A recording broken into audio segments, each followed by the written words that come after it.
Hey, welcome everybody to another episode 1019 The Watch Commander. We are simulcasting live on 1019 The Watch Commander YouTube channel and the Police Applicant podcast channel. And big welcome to my co-host, Captain Mike. What's happening, Captain Mike? Experiencing technical difficulties once again. I never want to see that part of your body again, okay? What? Your feet. Oh, your feet. Man. Oh, man. All right, you're out of here.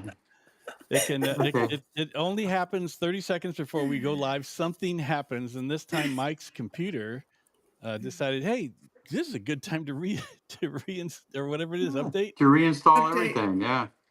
Well, I would just say that once that happens, I'll probably switch over real quick, and I'll be back regular in a few minutes, I pray. Mike's going to be back regular. Tonight's show is going to be, I assume, kind of crazy. There's much more information. We're going to bring you the last 2 weeks of information in about an hour and a half. So we're going to lay it all on the line for you guys and tell you what you think. Post your questions as we go. Let's say hello to everybody. And looks like Dale Hedges is here. Hello, Dale. Yeah. Tracy is here. Welcome. Jonna, is it Jonna? Jonah? Jonah, it's Jonna.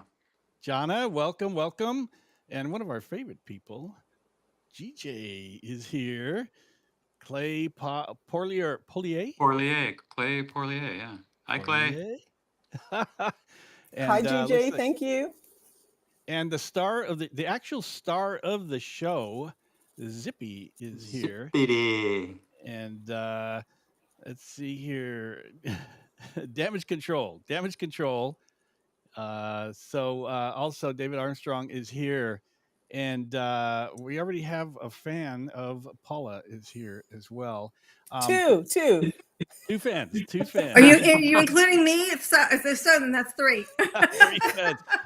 My good friend Steve Gould from Things Police See podcast, War Stories. If you're a copper or a retired copper, contact Steve. He hosts one of the biggest podcasts around. And Nick is here. But what I want to do first off, guys, is I want to introduce our guests tonight, Susan Collins and Paula Ramirez. And we invited you guys special. We could have invited President Trump, all kinds of people, Fox News, everywhere in Congress. And we said, no, Susan Collins, Paula Ramirez are going to be here tonight. Yeah. So here, look at this. Josh and Babe are here. So,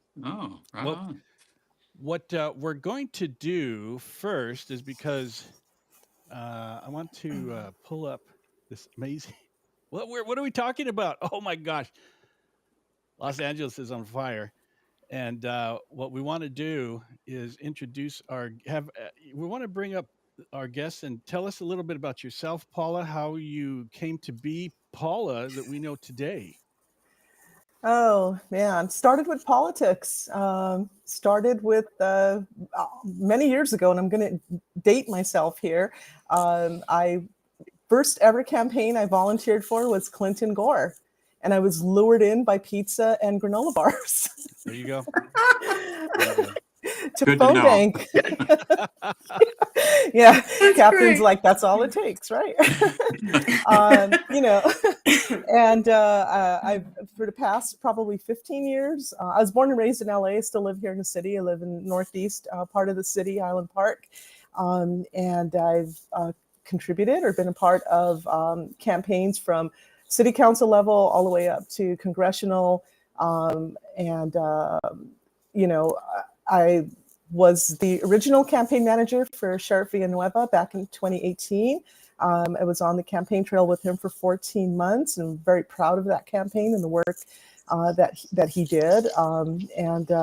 That's kind of like my highlight campaign. I've worked 5 other countywide campaigns. I was part of both the Recall Gascon efforts, helped out Nate Hockman on this last effort. And I was actually part of Jackie Lacey's communications team back when she was up for re-election too. So we took a lot of L's, but I'm very happy that we were able to get Gascon out of office and pass Prop 36. and we have a new president, so I'm good. Danny, I have to say that I don't think there's anybody in LA that doesn't know Paula. I mean, you're very well respected in your Everything outside of LA. circle. So, welcome, Paula. We're glad to Thank have you you. here. And Susan, tell us about you. You are very popular on Instagram for sure. And so, Fangirling. yeah, you just post stuff that's just fire for people anywhere near LA. So, tell us how you got into this game. I initially got sucked into this with the homeless crisis, and when they wanted to start putting bridge housing, within, I think there's going to be 5 of them within 4 or 5 mile radius of my house, and that's what got it started. And then, once you kind of get sucked in, and as I'm sure we'll talk about later on, the homeless, or what it should be really called is the mental illness and addiction epidemic, has really bled into every area of our lives. And so that's caused me to get more involved with housing policies, things like the Prop 36.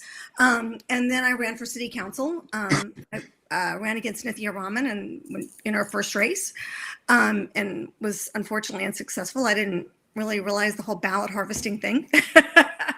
And so I continue to stay active. I'm on my neighborhood council. I chair the public safety committee.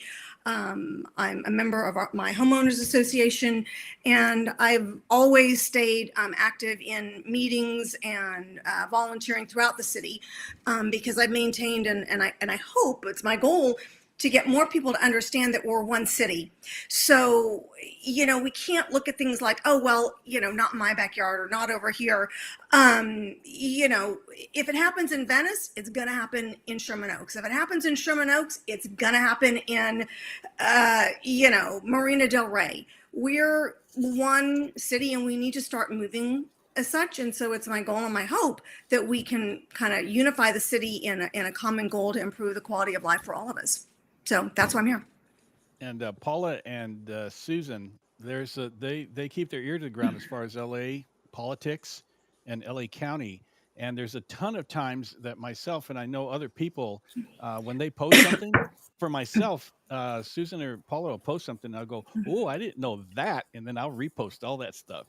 So you guys are really good resources for the inside information. Let's get into this with the fires. These are just some of the devastating scenes that we've seen. There are tons of other, I mean, photos, and I just when I saw this, just really quick, you guys, when I saw this, I mean, you guys are there living it.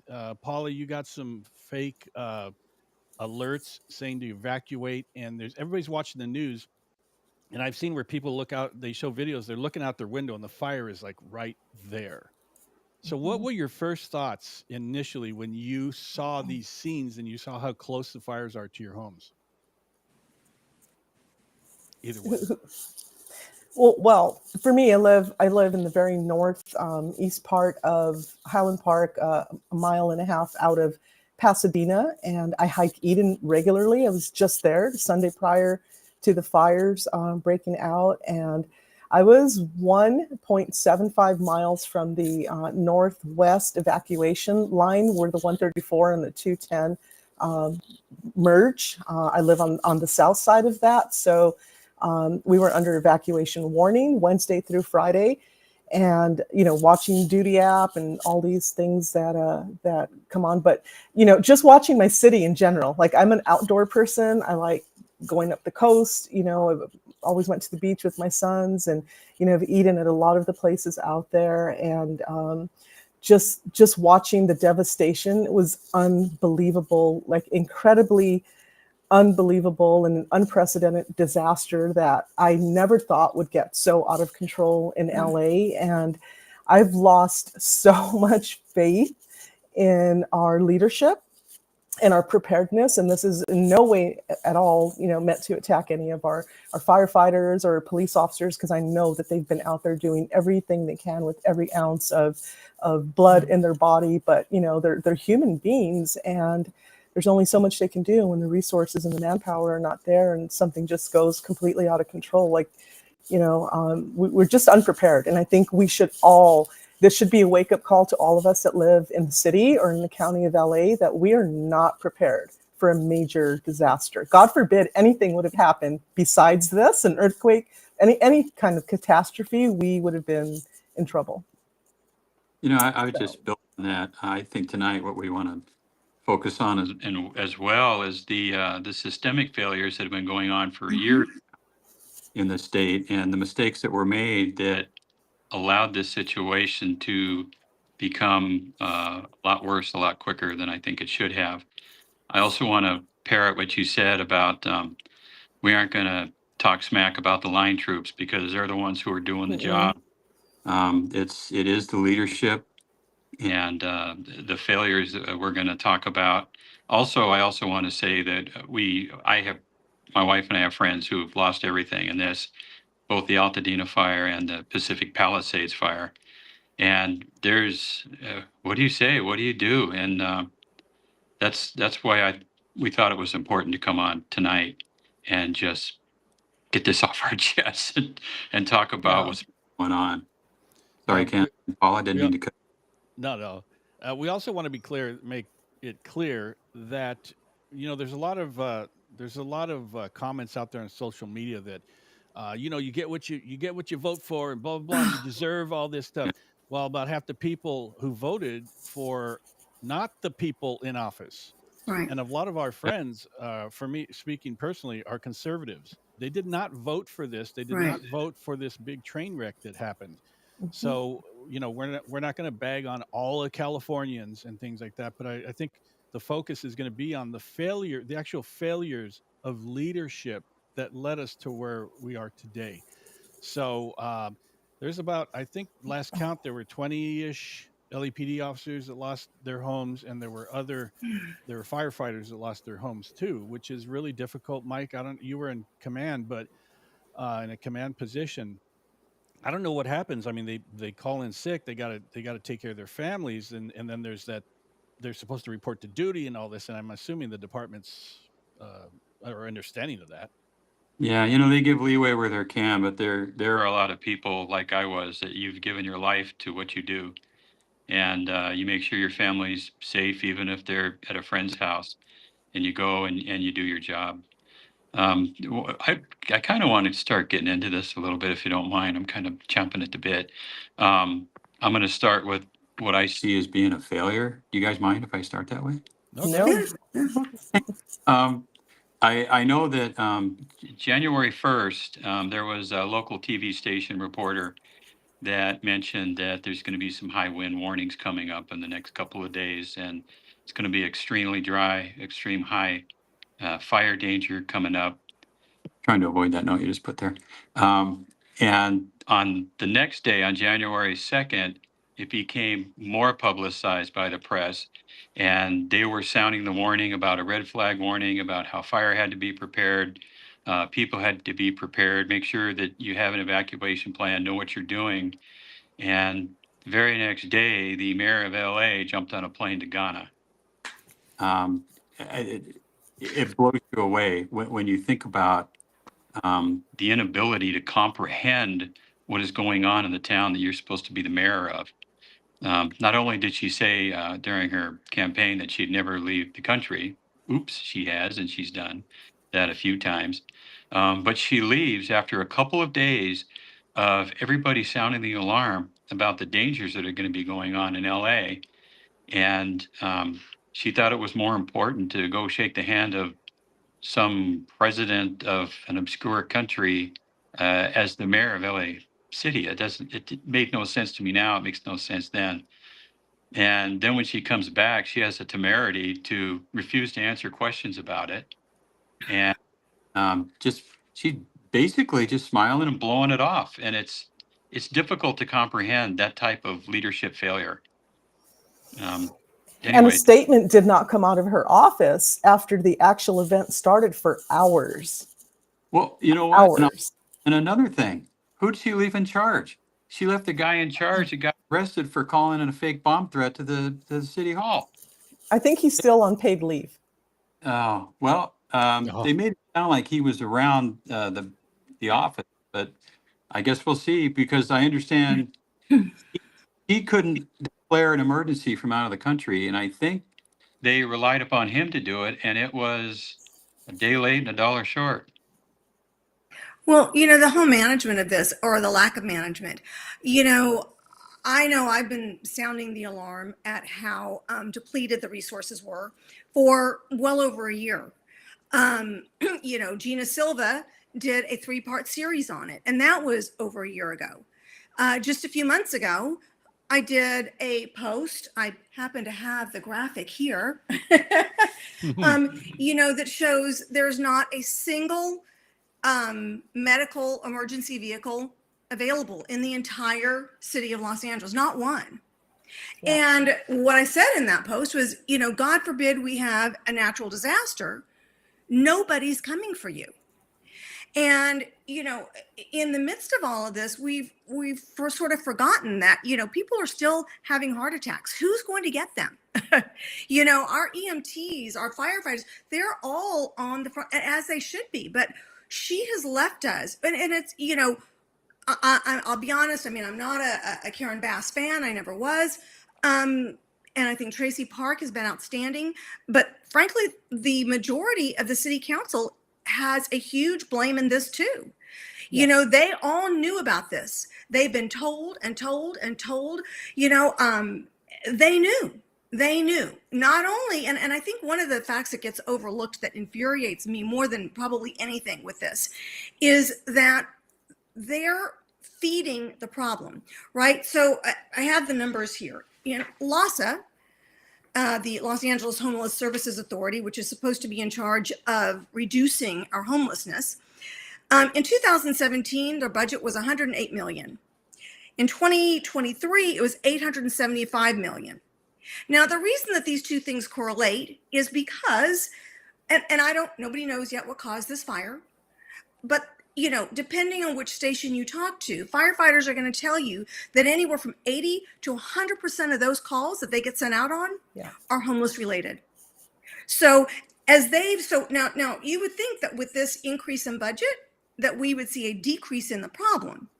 Instead, year after year after year, it has continued to exponentially increase. So they know that they're creating the problem that is sucking the resources from the fire department. And what do? They take more money from the fire department. And this year for 25-26, the Los Angeles LAHSA is on track to have a budget of between 1.2 and 1.3 billion to create the problem that prevented, funding enough resources and services to prevent this problem from happening. That maybe they couldn't have prevented it entirely, but from the firefighters that I've spoken to, they all knew that this was a crisis waiting to happen. And if they had had proper staffing and funding, they could have sent people out to do mitigation work so that if and when the problem came up, it wouldn't have gotten anywhere near this bad. They dropped the ball. They've set us up. They have funded this problem. They've created it. They did it. They made it. Yeah, and with no proactive planning at all. I mean, do you remember like when they used to go out and scout in, high risk areas and they would clear brush and stuff like that? None of that happens either. They didn't check water pressure, no pre-deployment of resources, nothing, knowing that this was imminent. Yeah. So yeah. Is it true that the fire department was defunded 17 million, and then the budget for the homeless was like a 1.2 million, or was it? It was one. I'm sorry. The budget for homeless, and this is just LAHSA. Keep in mind, this is just LAHSA's budget. Okay. We can talk about the budget for housing, which is through, there's H and HHH. One does the mental health services and then the other one does housing. So that's not even including. So for LAHSA, the budget for this year is between 1.2 billion and 1.3 billion. And yes, they actually took 17 million from the fire department in the beginning of the year, and then came back and did another 15. So it was just under 23 million that they reduced the budget by. And then Mayor Bass was jockeying she was in the process of trying to reduce it by another 50 million just before this happened. Mhm. And just to clarify, the LAFD budget is in the 800 millions, and the homeless LAFD, budget, sorry, go ahead. and I have all the those homeless numbers. budget is over 1 billion. Yes. Yes. So the fire LAFD budget is 854 million. And the LASA budget for this year is, like I said, between 1.2 and 1.3 billion. And the numbers for HHH are staggering. There for 2024, they spent 114 million, 200, well over, like close to $115 million. Well, and the point I would bring up is that they're taking money away from vital services and basically rerouting it to the people who are using those vital services and starting the fires. Exactly. Yeah. Exactly. That's what I was trying to say, but you said it much more succinctly.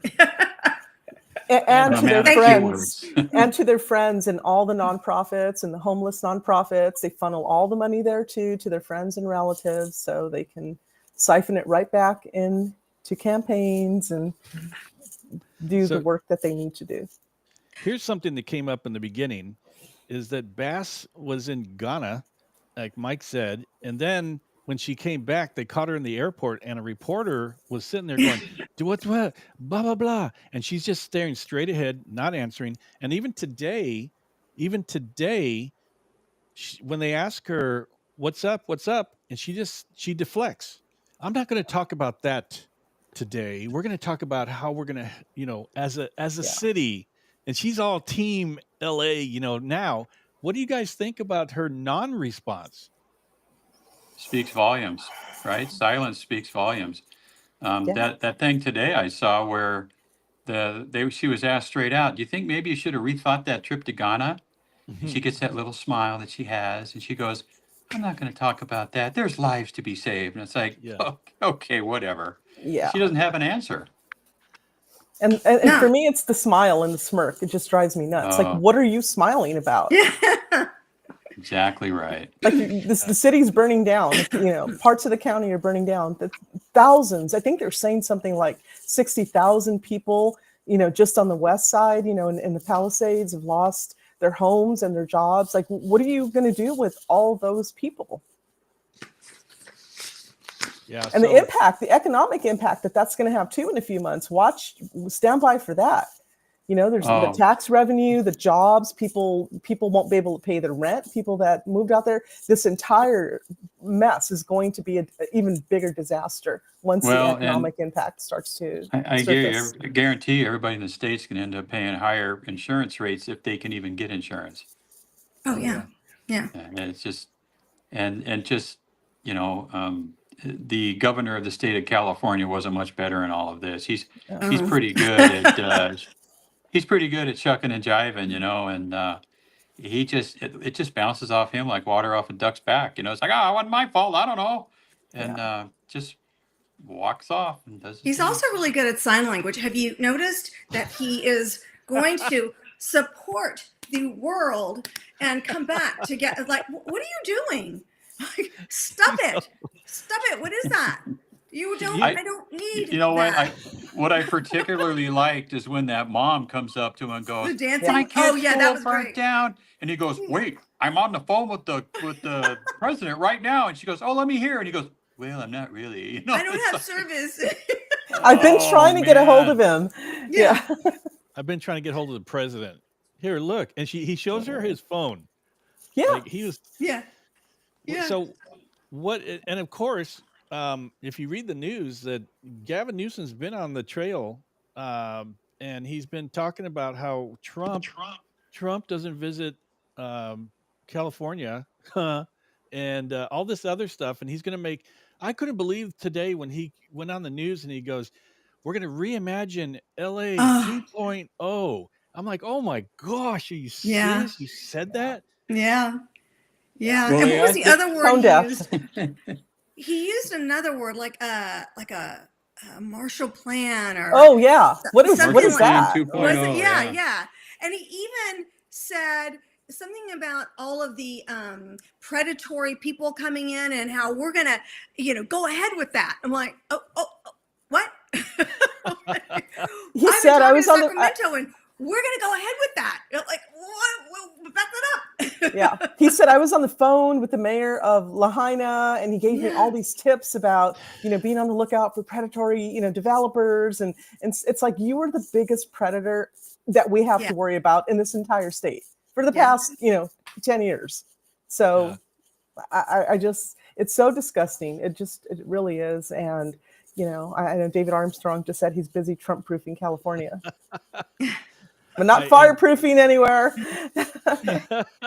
And Paula, I think if I'm not mistaken, the Marshall Plan was after World War II. I think it might have been in Japan or something like that, where this was this plan that they're going to rebuild. I think it was Japan, but I may be wrong. But that's kind of what the thing is. They came up with this amazing plan. Mike is getting, I think, his computer updated finally, and he's going to jump back on here. He's glitching. He is glitching. He is So glitching. So instead, Newsom he's calling special sessions to Trump-proof California instead of focusing on the fire. But he certainly is not. In fact, if you look at the bottom of this graphic, Newsom orders an independent investigation after hydrants. We need answers because he's not responsible. Yeah, never. Not So for anything. You've got Newsom not responsible. He's going to ask for investigations. You've got Bass, who just flat out isn't answering. She can't. What could she possibly say for herself? She has been warned and warned and warned. She has been told that her reckless defunding and rerouting funds was going to cause a major disaster. She'd been told straight up. And now that it happens, she's responsible. She is responsible. She and the city council are responsible. And I just want to say, when I was telling you the spending on the housing for HHH, in 2024 was a lower number. In 2021, we spent almost $303 million in 1 year on housing. Which, by the way, they just did the West Side Current just did a thing and found that 1,200 units have been sitting vacant, ready to go, but just sitting vacant for almost 2 years. The year before that, we spent $229 million on housing. So we have spent, we could have housed everybody in the state for this. Yeah. Well, even that, I live very close near the, I think it's in Highland Park, the tiny homes. I think there's about 200 that were built here. And maybe a year ago, I had asked someone there about them for an unhoused neighbor. And I was told that they sit 60% empty, 80% of the time. I'm so glad you brought up the tiny homes because that's one of my favorite ones. So, I always go, Pastor Ken owns the tiny home villages. And I don't have the full document, but I looked into those not that long ago. And so Pastor Ken, in 2013, he took in 275 million and had 3.6 million in assets. 9 years later, somehow or another, this guy has come up with 49 million in income and 83.2 million in assets. And when you drive around, because I'm echoing. When you drive around, because I do this, I drive to every one of them, which is ridiculous, I know, but they're a disaster zone. Yeah. They're an absolute disaster zone. Can I swear on here? Because they're a shit show. Oh, every one of them. Yes. Every one of them is a total shit show. You drive around, there's broken down vans, there's people selling drugs, there's gang activity. And this is what we're paying this guy, 83.2 million? Mm-hmm. Are you kidding me? If you really want to blow your mind, pull the numbers for LAPD 911 calls in response to those tiny homes. Tons. Yeah. You would not believe it. Oh, I would. I did that quite a while ago. I did it with the Venice bridge housing, but it was several years ago, and I don't remember. But yeah, these shelters, they're a disaster. And this is what I'm talking about. We all know this, right? If we know this, they know this, right? know. Karen Bass knows it. Every city council member knows it. Gavin Newsom knows it. They all know it. They know it doesn't take a rocket scientist after 15 years or however long we've been doing this now with Housing First. It doesn't take a rocket scientist to go, oh, look, the entire city, oh, now the entire state is a shit show because of this policy, because of Housing First. We're creating the problem. It's magnifying every single year. They know it and they don't care because there's so much money to be made in it. Yeah. I mean, the salaries of these people are insane. Their CEOs, not only as Ken, Pastor Ken takes a relatively low salary, but he's being deeded these properties, by the way. They're not on like a city lease. They're actually deeding him the properties. And I asked him in like a forum like this, is there anything that says like, well, you'll get the property after 15 years, provided you create X number, like there's a benchmark of success for you to achieve? Nope. So he's just being deeded these properties. Another one is, let's see, the other one was, I think I did, the People's Concern. The People Concern in 2012 took in $12 million. By 2023, they took in $83 million. That's just their income, their annual revenue. And then their assets went from 22 million in 2014 to 117 million in 2023. And I know we're talking about the fire, but these are directly interlaced. You can't, because these are the people, when Pastor Ken opened his tiny home village in North Hollywood, in no time at all, some guy that was living there, this was a few years ago, went on an arson spree and lit like 7 fires in one morning.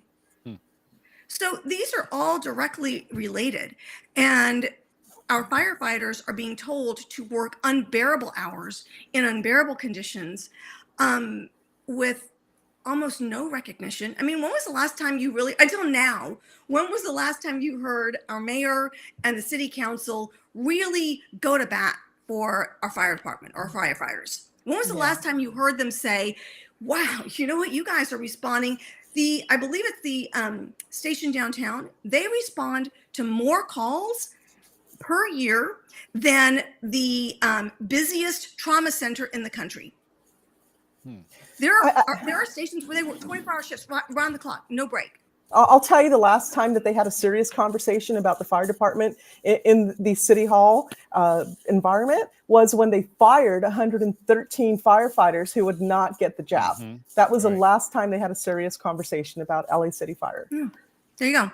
Yeah. So Hey, Ken, can I check real quick? Am I coming in hot? a little bit. Okay, give me a second here. I just wanted to say there was a comment, I think, let me see where it's at. Joaquin Blount said, Housing First is a slogan, not an actual plan, just like Care First. The whole Care First, let's not put them in jail, let's give them care. I think people think it's a slogan, but it is. It's actually a federal policy, by the way. That's not a slogan. It is a federal policy. And I don't know if you want me to go down this rabbit hole, because I know we're supposed to be focused on fire. But the problem with Housing First is what it said is that if you take state or federal funding, you cannot put any requirements on the participants. So if you offer housing or services to the homeless population and you take federal and state funding, you cannot require that they participate in rehabilitation, or that they have to be sober, or that they give up their dog. They removed all the barriers. So now Housing First is also low or no barrier. And that is why they become so problematic. They've done, some studies have shown that areas where people participate in Housing First, the people on the streets live less time than in areas where they were just left alone with nothing, where they were just left on the street. So Housing First is killing people, thousands of people. I was talking to a good friend of mine, Tim Campbell, one day, and we were doing the numbers, and he does a lot of articles for City Watch. And he said, oh my God, this thing is killing people at a genocidal rate. I'm like, yes, exactly. We're talking, like 5,000 people a year just in LA. Mm. And they know Hey, it. can They know I it. switch gears? Yeah. You guys hear me, right? Yeah. Yeah. Because I'm yeah. I'm actually up on my computer now, so I feel better. But I'd like to back up to what GJ Goldwyn talked about as far as draining that reservoir. Oh, yeah. If you've got that one, Ken. Let's see here. Keep talking. I'll find it. Okay, because the point I would make about that is they drain a reservoir because the cover has a rip in it. Now, would you drain that reservoir during a fire season, or would you just let it go without a cover until you actually got that rip fixed?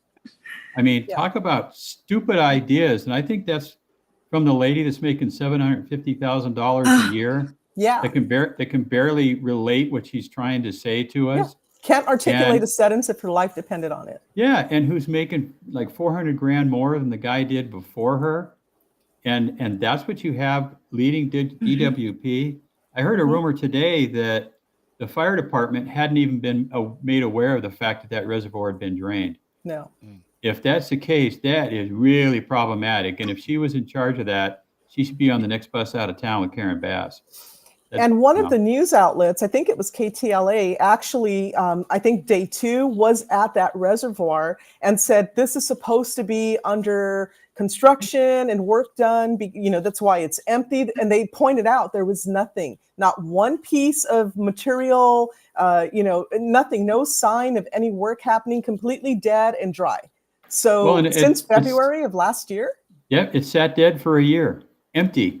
And, it's like, fire season's coming up. What should we do with that water? Let's dump it back into the ocean. I mean, hasta la vista, it's just absolute mindless decisions that are being made by people that affect the people that are doing the job on the street. Yes, exactly. The fire personnel, I have, when I was a cop, I'm like, heck with the firemen, right? Well, we have a place up near Yosemite, which is all trees. I love CAL FIRE. Absolutely love those guys.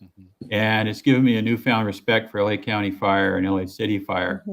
And you see those work crews up there, I wouldn't do it. I'd rather face a carload of gangsters than walking up the side of a hillside like a mountain goat, trying to wield a shovel to stop the fire from coming and burning your shoes. Yeah. It's just, they have an incredibly tough job, and it's made tougher by the fact that they weren't helped out at all. I mean, the guys are doing the best they can, with the equipment and the training and the resources they have. And it wasn't enough, and it's not their fault. Yeah. And absolute heroes. Even the air support, the water droppers, that I'm in the path for them to go over to Eden. And so 6 o'clock in the morning, 6:15, I start hearing them fly by on their way to Eden. And I'm so happy.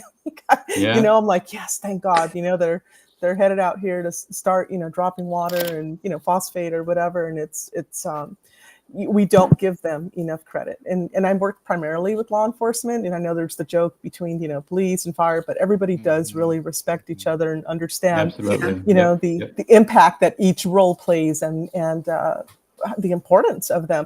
But before we get off Karen Bass, because I really don't want to leave that subject for long tonight, let's not forget that this is the woman who wrote the George Floyd Justice and Policing Act and wanted to remove qualified immunity from police officers. Yep. So when people, when she came in and started visiting all the stations and stuff, people, officers were saying, oh, I think she's okay. I think she's cool.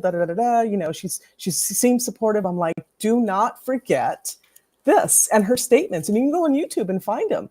I don't trust people that a year or 2, 3, 4 years ago were anti-cop, did not like law enforcement, wanted to put all these rules in effect for them. And then a couple of years later, like, I love the police. I want to work with the police. No. And she's going to benefit from that same qualified immunity being a government official, right? Yeah. Well, they have. So I looked into that, and it's been a passion project of mine, but no one will help me with it. You'll understand why. So the law enforcement is covered by qualified immunity, but elected officials are covered by sovereign immunity. And I would like to have their sovereign immunity removed, because I think that the only way that we are going to have, look, as it is now, they know they can know that a project like a bridge housing facility is a disaster and that it's going to decimate the community. And they can continue to do it because they've got no skin in the game. Yeah. It's all benefit for them, right? They're going to get, behested payments. They're going to get campaign contributions.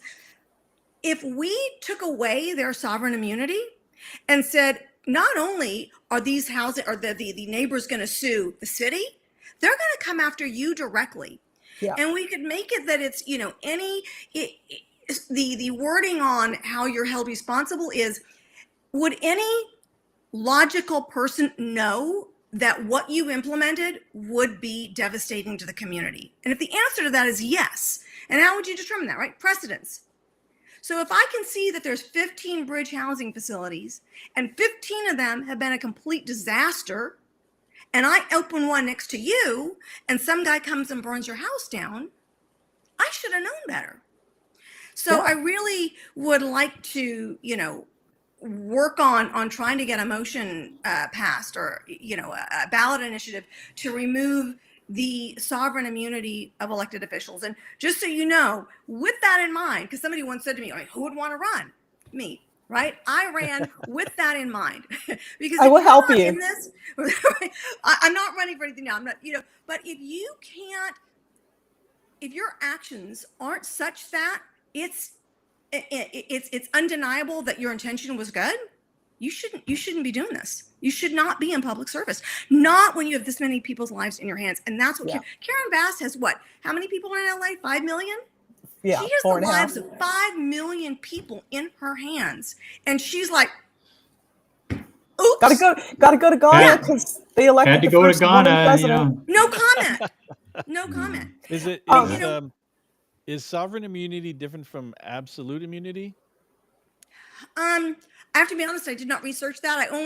I was looking, it came up, I looked it up when I was looking at the qualified immunity for officers and trying to research more about that. I in no way do I think, so police are completely different.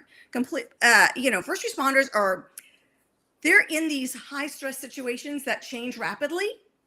And so their decision making, they're not sitting at a desk looking at data and then making the decision based on that. That's very different. And that's why I feel very comfortable in saying that somebody that's an elected official has plenty of time to make a decision, and lawyers, teams, they can go through this information and really make an intelligent decision. Officers it's a totally different situation. So officers should keep their qualified immunity, but I don't know what absolute immunity is. I don't know the answer to that. So the bottom line is that because she's an elected official, she's not going to be held accountable aside from the voters. She was not going to be held legally accountable for any decisions that she made that resulted in loss of property and lives. Mm-hmm. Well, you know what? One of the things that is coming out of this is, coupled with passing Prop 36 and jettisoning Gascon out of office, people are pissed off now. Yes. They're pissed off. And there are a whole lot of folks over in the Palisades and the Altadena areas are like, I'm not voting for a Democrat ever again in my life. In this town. I've heard that over and over. Lots of people have said, I'm just done. I'm done with this entire state. I'm done with the policies. I know that this is going to have a positive impact on how and who we elect in the future. And she's up in 2026. So, and I know Rick Russo, I helped him. I was, last time I volunteered for that campaign too. Me too. And not, last couple of months, but I did what I could. And he's out, he's commenting and he's making his rounds in the media. So I'm like, there's the campaign, but we have to jump on early and secure a good candidate. And I'm very confident she's gone. But I want to jump over or back, Ken, to Gordon's comment back here. Where is it? He said there's a photo that was just posted Rusty today of Rusty, who's retired LAPD, standing in front of the empty reservoir 2 years ago. So how long has it really been empty? Yeah. Did you guys see that video that's been floating around? It's a black and white video from 1961, and they're talking about this exact thing with the fires. You have got to, I'll send it to you guys, but it's 1961. I think I saw that. It was a movie clip. Yeah. I And haven't they're seen talking- that. Oh my Yeah. gosh, I'm going to send it to you guys. I wish I had pulled it up here, but this is going back to 1961. They said, yeah, we have this brush fires and all this kind of stuff, and we have to blah blah blah. Exact scenario today, Yeah. and this was that many years Crazy. ago. Yeah. Hey, throw out Mark Slater's comment. It's pretty Yeah, I just saw on that. point. Mark's a good dude, and if he wrote it, it's right. So That's right. So I wonder though, how is absolute immunity different than sovereign immunity? I've never heard of sovereign immunity, so I know absolute immunity is like you just. Well, when I did nobody- my Google law search, when I got my Google law degree, law degree. I have a Google medical degree. I have one of those too. Oh, that's good. I've GJ, had everything, Ebola, everything. GJ, I got that in. I got sent it in Instagram, so I don't have the link. It's a documentary, but Oh. man, I'm telling you, that it is really telling. And this was going back. So what did I say? 1961. So I was. I thought it 3 was a years old movie. Yeah. when it Thank you, happened. Grant, by the way, for that clarification.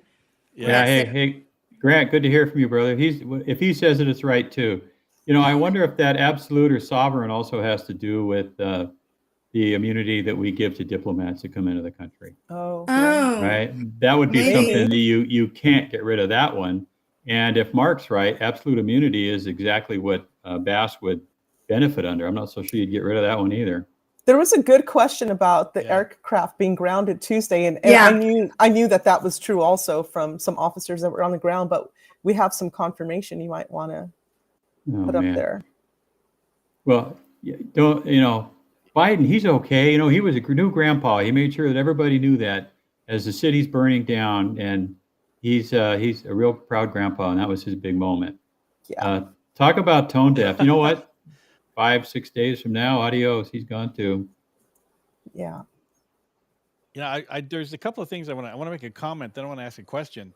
Is that going back to this DWP lady that they hired for $750,000 per year? There's a interview with her. Where she said the focus of DWP equity, is for diversity and water equity. equity, water equity. Water. What I didn't get is my water that? supply. Well, Water the equity. I'm sorry. and- Go ahead. I was going to talk about the chief no. of the fire department for LA City. At first, I wasn't real thrilled with her because when she was interviewed, she said her first priorities as fire chief were diversity, equity, inclusion, LGBT, and I'm like, where does fighting fires come into that? But she has proven herself to be a stand-up person, and she's taken Bass to task as she should, which was really good to see. But put a pin in that for just a second. The second thing, I'm sorry, Paula. The second thing I wanted to ask you guys, Paula and Susan, where's the city I've council? been saying that. I talked to Paula about this today. Like, where Crickets. are they? They're in I mean, Ghana. A few of them have They- showed up at press conferences along with all the other clowns that stand around, and now they're doing this acknowledgement at the end where even if they're just there present, the I think it's the communications person for Catherine Barger will come at the end and say, oh, and we want to acknowledge Senator so-and-so, Assembly Member so-and-so, just so that they can have their moment in the limelight. And it's so disgusting. It's Yep. just I agree. because they're there for nothing other than to be acknowledged and get their face and their name up there in the middle of a disaster, a crisis. Well, I remember- really don't need to hear from all those people anyway. I need the chief, the fire chief. We need, ATF, FBI, whoever is up there. Like that's pretty much it. FEMA, maybe, to let people know what to do. Which, by the way, did you see, Susan, that people are applying and then they're getting an immediate denial? I did not see What? that, but no, I didn't see that. I So did hear that apparently people it's were an starting to get error. denied, but So FEMA last night said, if you apply and you get an error, don't worry about it, just appeal. So, they're saying almost everybody is getting this immediate denial because they have to go to their insurance company first and then apply to FEMA, and they can't apply for duplicate assistance. And even if you set up a GoFundMe, and I don't know all the details, and I really did want to look into it because I feel like it's important and we should put that information out there. But if you set up a GoFundMe and you say, oh, this is for hotel or housing or whatever, then you can't ask FEMA for that. You cannot duplicate the aid. So you have to be really careful when you fill out those applications. That's a great point. So, I think that came up after the North Carolina hurricane. People were putting in requests for help, and they immediately got rejected. And FEMA's like, well, we reject everybody until you yes, walk through our little hoops that you have to go through. Yeah, the insanity of that. I wanted to back up to the Board of Supervisors too for a minute. Yeah. They get a little credit for this too. If you remember, this is on the heels of the CAD system going down. And they're 25, 30 years of neglect and not doing anything about the requests that were coming through. And Dale makes a good point too about the current sheriff. I think that I think that he's trying to manage a department that he should be leading. I think he's afraid to make decisions, and I think he's following in the footsteps of whatever the board tells him to, and he used to follow in the footsteps of what Gascon told him to do. And that's not a cop, that's not leadership, that's not a sheriff. And I'm sorry, brother, but you get that blame thrown right at your doorstep as well. Yeah. Do you guys know anything about this? That happened. This. I'm glad that came up though, because I have wondered. I mean, do any of you think you're going to believe whatever thing they come out and tell us was the cause of this? Are you going to believe it? No. Right, me either.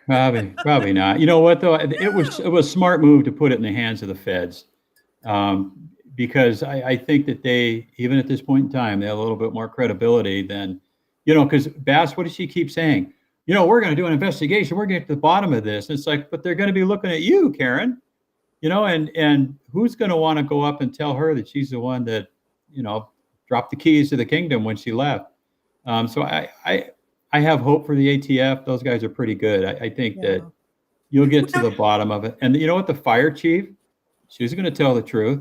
Yeah. So, although I saw her in an interview today, and she was, it was with the West Side Current again, and they were asking her questions, and she was much more guarded. And I understand, because obviously, I mean, look, we all thought she was fired the other day, but she was she kept saying, I'm going to have to, we'll have to get back to that, or and it was stuff that we all know she knows, Yeah. But yeah, I mean, don't forget, Bass was the one that said they had no idea. And initially, remember when the 10 freeway went burnt down? She goes, there is no reason to suspect that this was a homeless related fire, other than, of course, the video of the guy running the fire from underneath the bridge and all the homeless people yanking their stuff out from underneath it. Other than that, no evidence. Right. No evidence whatsoever, except the guy with the burning substance in his hands. Well, that goes back to I think we might have covered this, but I think the state spent $24 billion on homeless services this past year.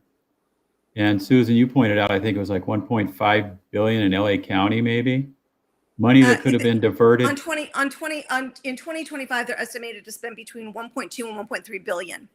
And that's not all of it though. That's just with LASA. So that does not include the funding that's mental health services outreach. That does not include physical building.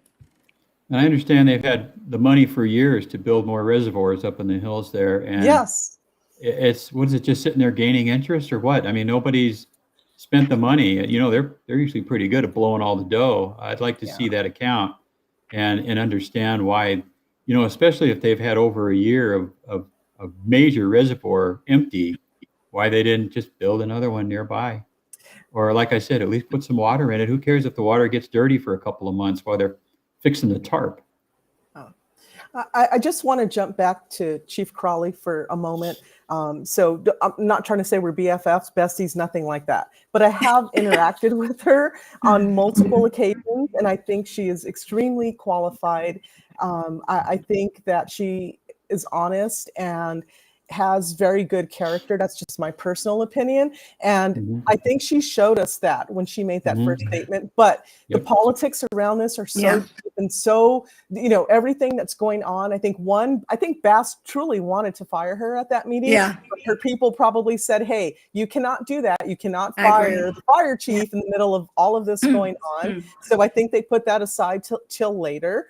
And I think that Crawley also probably felt like, let me just step back and let's focus on the problem at hand and get everybody safe and get all of these crises under control. Right now, we're under another fire alert, and winds up to 60 to 80 miles an hour expected tonight and through tomorrow. So I think, in the interest of service and public safety, she probably backed off because of that, and not Agreed. because, and I'm going to say, I'm going to use a foul language, not because she's a little bitch and was afraid of Bass.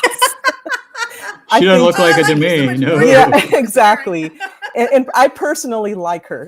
That's just my spin. And whatever. I've been wrong about people before, but I think that's what's going on over there. And I do expect Crawley to probably be fired or forced to resign once the air clears, literally. So, but I also expect that there will be a major lawsuit of retaliation by her against the city, and I hope that happens. Well, they might try just to get her to step down, but Yeah. she doesn't seem like the type that would do that either, because she's like the rest of us that put your life into that. I mean, that is your life, that's your career, and that's what you'll do. But doesn't this really curious- sort of, sorry, go ahead. Go ahead. No, that's all right. Doesn't this really sort of highlight why these positions, such as the chief of the fire department and the sheriff, and the sheriff, is now can be fired by the board of supervisors, and the chief of police, none of these should all be elected positions. Yes. These should these positions should not serve at the will or at the whim of, one or two people. Agreed. And this is why. I say good luck to anybody who on the board that tries to fire a sheriff. You've got an elected official that was voted in by the people. And if a couple of little bitches want to start causing trouble and fire the guy, good luck, man. See you in court. I think that would be unconstitutional. But we voted it in. We voted, what was it, Measure A? Was that Measure A? Paula, do you remember? Yes, it was. Was that Measure A? Yeah. That's okay. I think that vote would end up being I don't think it would ever hold up in court. It's not going to hold up. I mean, another political stunt. Yeah, I mean, you've got 5 people who have 5 pieces of pie in the county, and they're going to try to fire a guy that has to oversee the entire county law enforcement. And also want to extend that pie between 11 people now. Oh man, yeah. Good luck with that. That's in about 5 years, right? It's not something that pops up right away. Yeah. Oh, that, yeah. I have nothing to say about that. I never going to live that down. I just know as a person of color, I don't want that person coming to pull me out of my house in a fire. Oh, God. Well, the thing that got me about this when she was saying that, when people are in need, they want to see someone that looks like them. And I think the people whose houses were on fire, they don't give a crap what the firefighter I want like. the biggest, strongest guy in town to come in there and drag me out. Yeah. Or as their house is up in flames, they're going to go, hey, do you have anybody that looks like me? Yeah. Yeah. No. No, I do not care.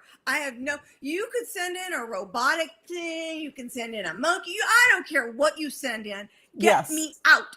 Yes, 100%. Get me out. Yeah, just like when law enforcement responds to your house. You don't say like, oh, can you please send a black officer because I'm black? Can you please send a Latino officer because I'm Latino? Like, it's just ridiculous. Yeah. 911, what's your gender preference, right? I don't know. What do you got on the shelf today? I'll take a couple. What do you got? But just to switch gears real quick, Pete Hegseth is before Congress today, and his whole thing is we got too much DEI, we got too much don't ask, don't tell, we got too much other. We need to get back to being warriors and fighters, and that should be their job. It's the same thing with fire departments. It's the same thing with cops. Cops need to be cops. Fire dudes need to be fire dudes. And I don't care if a woman comes in and saves my ass, but she's gonna have to be able to lift 200 pounds, right? So who cares? Who cares? Yeah. I don't care, and that's why I think DEI is just destined to fail and fade away. Yeah, which is really Well, obnoxious too when you look at all the social media and the people saying people are demanding Bass's resignation because they don't want a black woman in power. That has nothing to do with it. no, Like, not no. once have I, throughout any of this, have I ever thought, oh, she's black, so she shouldn't be in power. No, this is about the crisis at hand. Could it have been prevented? What could we have done better? And now the aftermath of how that is going to impact and affect all of our communities, everybody. It's Like, that's massive. what it's amen. about. It's, yeah. Amen. You Yeah, know, and I can't even imagine what this recovery is going to be like. It's just, well, can you imagine? I mean, every contractor in the state, in the country, is going to be down there for years trying to put that back together, and they won't be able to. Some guy has a $5 million, $50 million house. Insurance isn't going to pay that. And it's just, well, in fact, a lot of them lost their insurance, a couple of weeks before the fire. yeah. Can you Well, imagine? and just to drive the point home even worse, it's like, we could have had Caruso. Of course, Caruso planned, like, the minute he saw, oh shoot, it's coming, he hired a private fire company to go out with massive water tanks and start hosing stuff down. So guess what's the only thing still standing? Yeah. Because he took proactive action. Imagine. Yeah. if he Which had been verifies if we had enough Yeah. fire and water resources, other things would have been standing as Of well. course, yeah. Yeah. This was They all. could- This is her. This is all them. This is all our, far left. And look, I'm a registered Democrat, and I mean, I'm getting more and more ashamed to admit that. But it's this lunatic left. I know. I'm staying now. Now I'm like, I'm on the fence. I'm like, do I want to change? But I feel like I'm staying because I feel like somebody needs to stay in the party and go, okay, guys, look. Right? Somebody sit down a minute. Right? You're insane. I have a friend in Hawaii, and she's a moderate Democrat. She was registered Democrat in Hawaii, and she goes, after the Democrats this year's election, I'm going to become an independent. So she went to the website. She had the worst time trying to deregister from the Democrat Party. It took her like Really? 2 weeks. They They were wouldn't like, let her us go. cure your registration. Susan, Right. I have a suggestion what I did, because I was also a lifelong Democrat. My family was Democrat. My parents, they would never, ever in a million years, both my parents are gone, would never support 90% of what this current Democratic Party supports or where they're at. No. So I left in 2020, but I went no party preference first. To try it out, to test the waters a little bit, and then I, registered Republican. But that just what worked for me. So even going no party preference. I know if you want to run for office and you want the Democratic endorsement, you have to be a Democrat. Right. Right. But You know what? I've been a registered Republican for 50 years, and I'm conservative by birth, and I'm Republican, by choice. But I consider myself to be, I'm pretty socially moderate. I'm just a real fiscal conservative kind of guy. And, you think about John Kennedy. He probably wouldn't even be a Democrat these days. He'd probably be a moderate Republican. Yeah. They have just taken a train to the left that they can't seem to get out of. Yeah. Oh, people are fleeing the Democratic Party. When I was watching a podcast, and it was Ben Shapiro and some other like really well-known liberal, I think his name is like Christmas or something. And the first question was, so Christian Christmas or whatever his name is, what makes you a liberal? And he starts spouting off this stuff, and I'm thinking to myself, yeah, that's me. That's me. Okay, that sounds normal. And then Ben Shapiro, who, as we all know, is like definitely Republican, looks at him and goes, well, welcome to being a Republican. Because any parts of it that are just basic common sense have left the legislators. And we've got this minority that have megaphones that are sucking up all the oxygen out of the room. And they are, the AOCs and the, Eunice Hernandez, the Karen Bass, the Patricia Lees, that are, frankly, they are getting us killed. Look at what Maria Shriver just wrote. Now, I'm sure you guys have seen that. Yeah, I don't, She's like, with all the fires and the mismanagement, she goes, the election for LA City Mayor was decided, but people really need to rethink what they want as far as the status quo. She she did a slapdown on Bass and the Democratic Party, and she is a relatively liberal Democrat. so did That's the a owner big of the LA sign, Times. The LA Yeah. Times right? said it was a mistake Yeah, and that they needed yeah, to Hmm. take some responsibility for it and start. It was actually a really great. I don't know. Maybe he's pushed his daughter completely out of the picture. Thank God, and Yeah. maybe. he's the voice of reason now because what he said was right on point. He's like, we need to start. Um, stop thinking about the R and the D and let's look at, what the person's bringing to the table. Let's look at their Mhm. qualifications, let's look at what they're saying and look at their policies and vote on that and not on party. And I firmly believe that we need to stop because look, there's some lunatics in the Republican Party too. We both got them. Yes. People need to stop with the R and the D and just look at the policies and go, what Yes. is, he's gonna bring the best policies to the table. Yeah.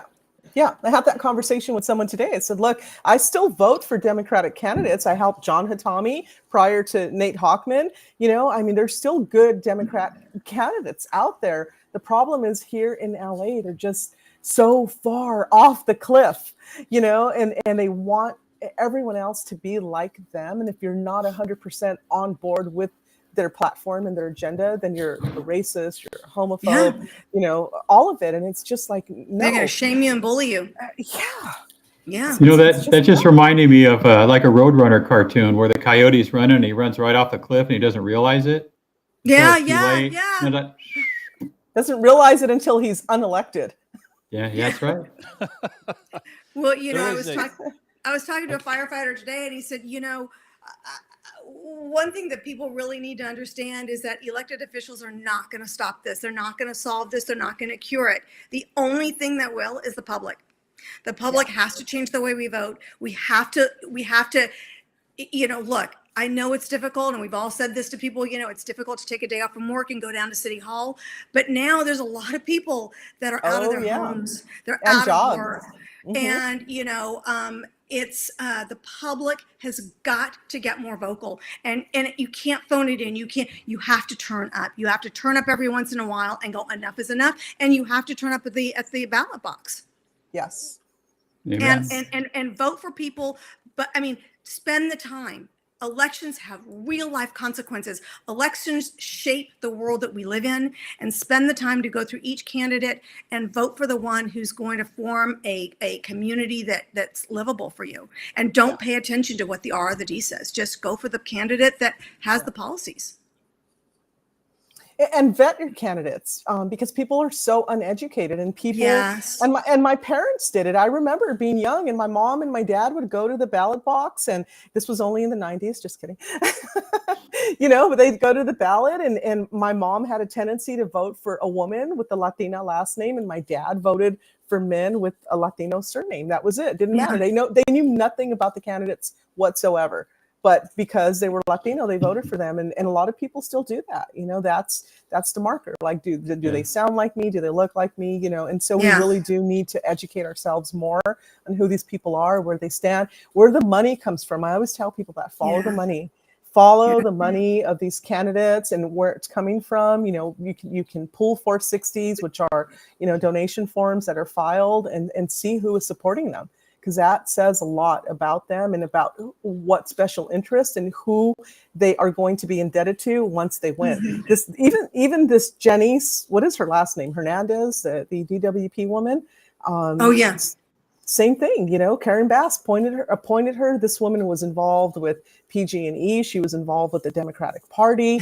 And so, coinkadink, let's give her this job with this huge salary, so she could run one of the biggest organizations in the nation, and it's just, people don't follow the money, and they look the other way at the backdoor deals and all the handshakes that happen, not only in LA politics, but everywhere.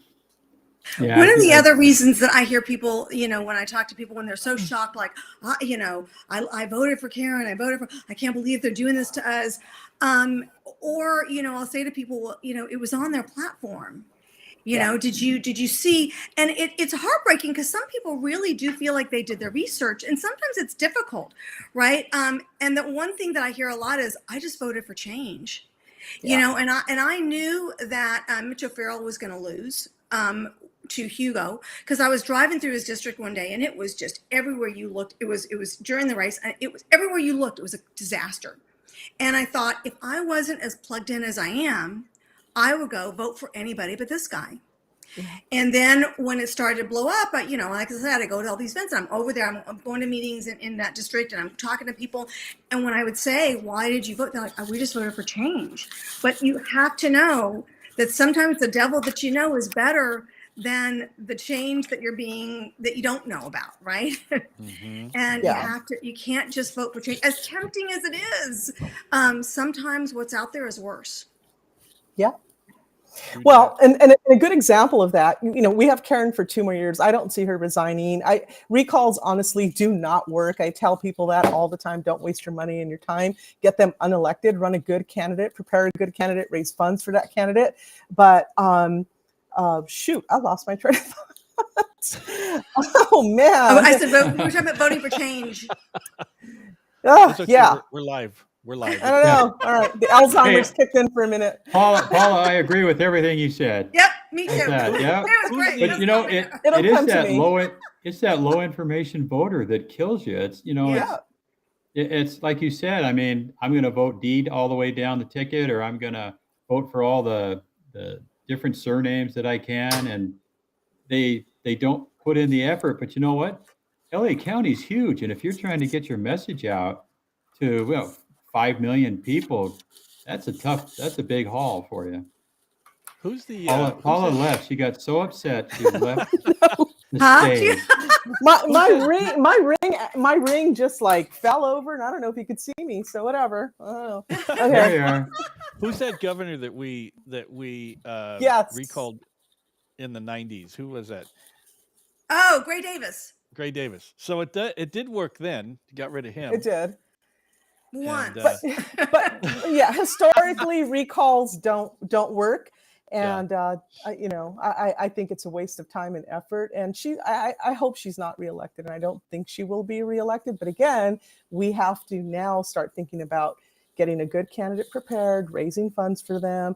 Like, it's not too soon to start that game plan at all. Yeah, I agree. Well, she's up in 26, right? Like May of 26. Mm-hmm.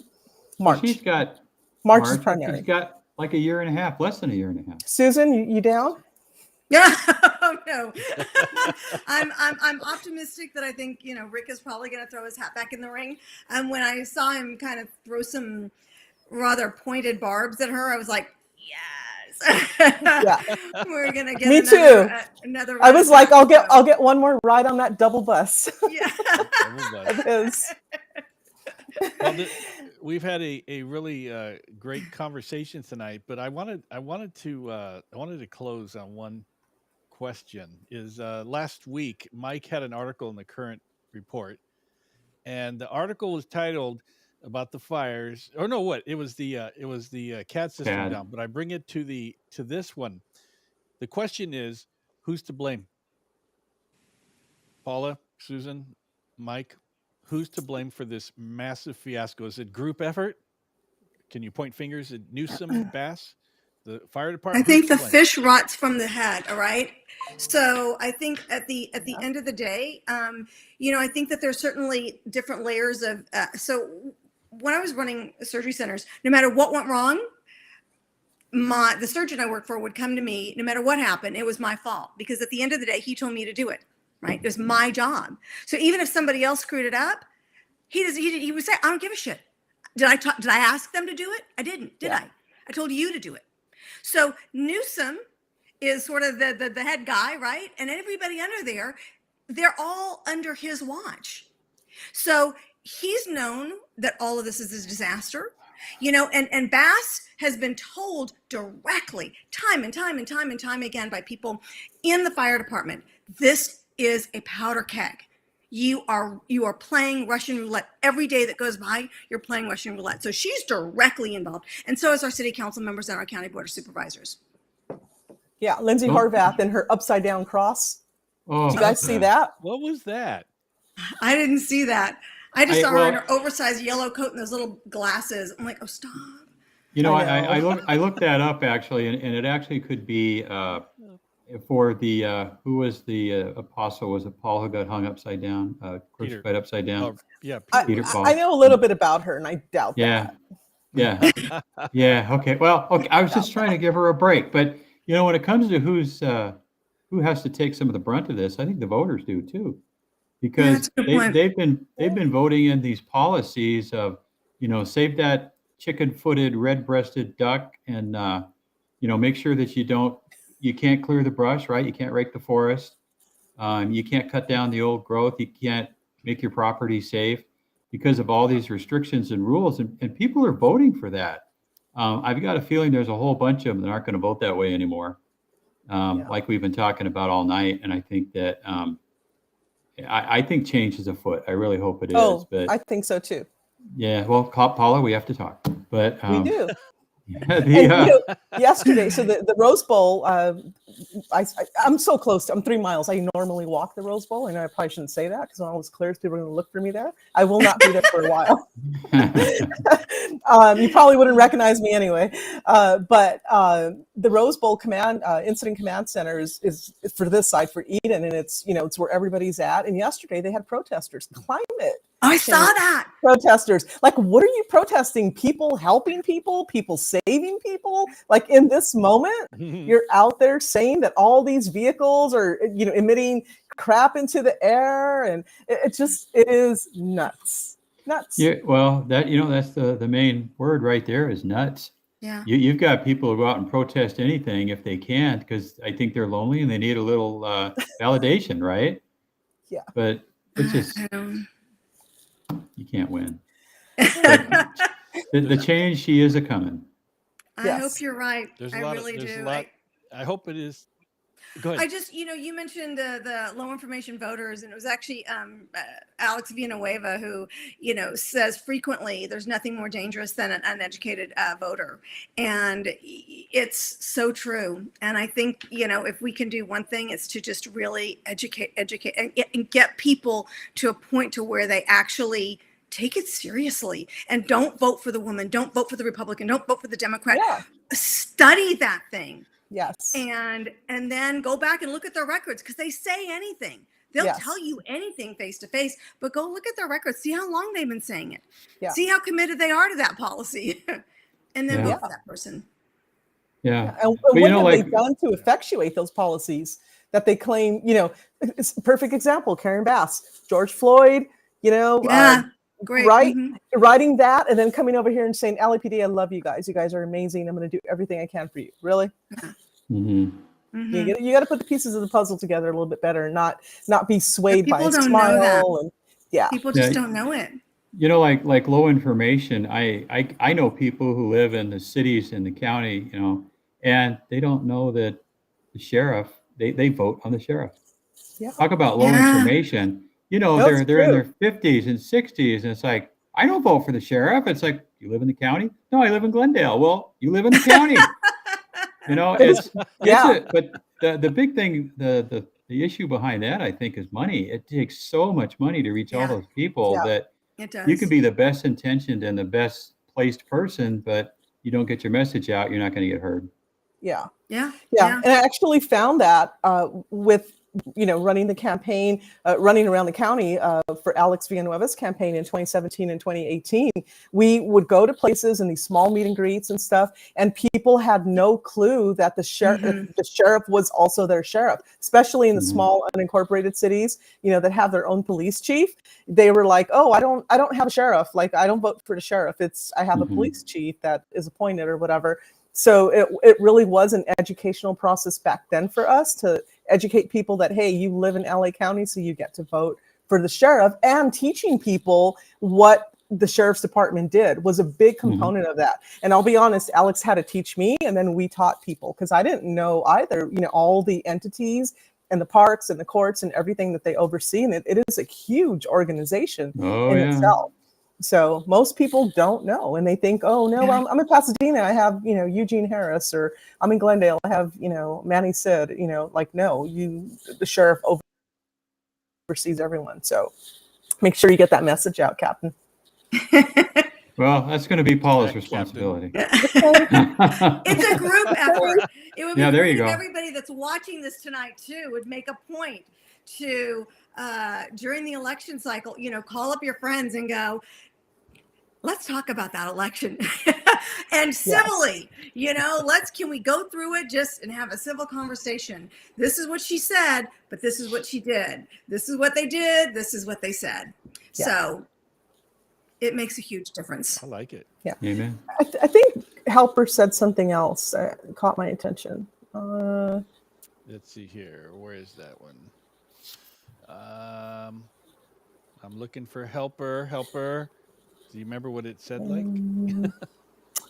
It was a little bit The back. communist is the last one.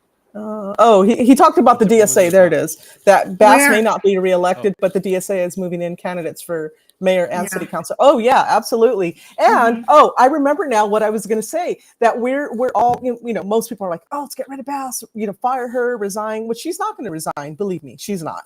But think about this. If something happened like that, the person, our mayor pro tem, our council president is much worse than her. Marquise Harris Dawson, the author of No Pretextual Stops, LAPD They're is rooted racist. in slavery. Yes.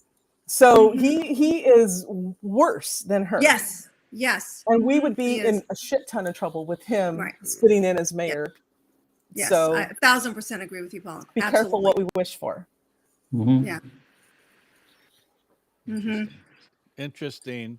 Well, this has been a great discussion. I want to mention, Mike, that you had almost twice as many viewers on the 1019, the Watch Commander channel, than I had on my channel, which makes Mike very happy. So if you guys subscribe, go to that's because you had Susan and I. 1019. That's right. Yeah, that's right. I'm not as Paula. pretty. I'm not as pretty as I used to be. You're right.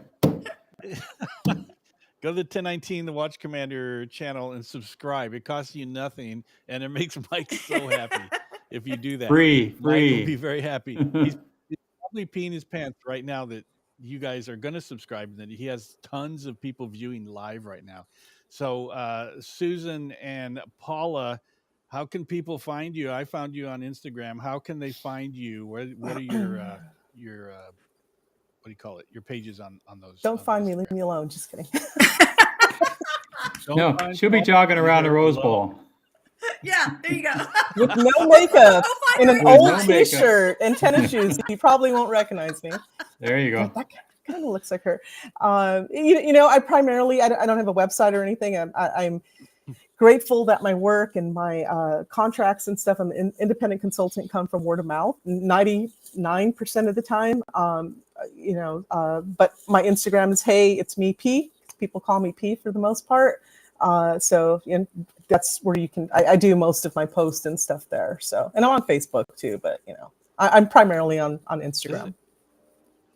Is it like hey hyphen? Yeah, hey underscore. It's .me P. Yeah. Oh, it's too difficult. She did that on purpose, so just leave her alone. Just get a hold of me and I'll send you a profile. Susan, how does I am really easy. I'm on Instagram at Susan Collins LA. Can't get any easier than that. I'm also on X, and that I think is Collins. If you type in Susan Collins LA, it comes up, but I think the actual page name is Collins City and Collins City LA, something like that. But Susan Collins LA, you can't get any easier than that. And Gordon's about to drop my address in the link there. You better not. Hey, I'd also like to just add real quick that this is a huge issue that we've dealt with tonight, and I'm sure we didn't hit all the points. There can be more shows coming up to take care of the rest of that. Hey, Mark, don't tell them. Right. Well, I just want to say thank you so much for inviting me to be a part of this panel tonight. I really enjoyed it. This is the first time I've met Captain Mike, and it was a pleasure to meet you. I've interacted with Ken and Paula for quite a while now, and it's always so wonderful, and it was great to meet you, and I've really enjoyed being a part of this tonight. So thank you very much for including me. It was great. Thank you. Thank you so much. We appreciate you guys. appreciate you guys being here, and obviously all the guests and my 3 guests and Mike's or my 3 fans and Mike's, the rest making up all the. We got close to 60 tonight watching live. So apparently Susan and Paula, Big draws. we may Big have draws. to have them back. And as Paula can tell you, Susan, once you've been on the show, you'll be invited back. I would love to come back. That'd be cool. Well, as a But, general we- rule. As a general rule. Did I You know what? cross the line? We should come back in maybe like a month or 2 and do like a little updated fires and where everybody's at, Absolutely. and you know, Yeah, and you know what? I pray for everybody tonight because the wind's back and the fires are Yes. still Yeah. going. So my windows are rattling. be careful out there, folks. Yeah, oh. Yeah. And so we may or we may not be back here next week. It's just we try and come back every week, right, Mike? But sometimes we just go. I don't feel Sometimes like life gets in the way, and well, there's nothing to talk about. All we're going to do is stare at each other. So That's right. So, but if we're back next week, definitely. If we're not back next week, we'll be back the week after. We always do that. So hopefully we'll see you guys next week. Paula and Susan, don't go anywhere. We're gonna hang out for just a second, right. okay? And we'll talk to you Great. guys Thank you. soon.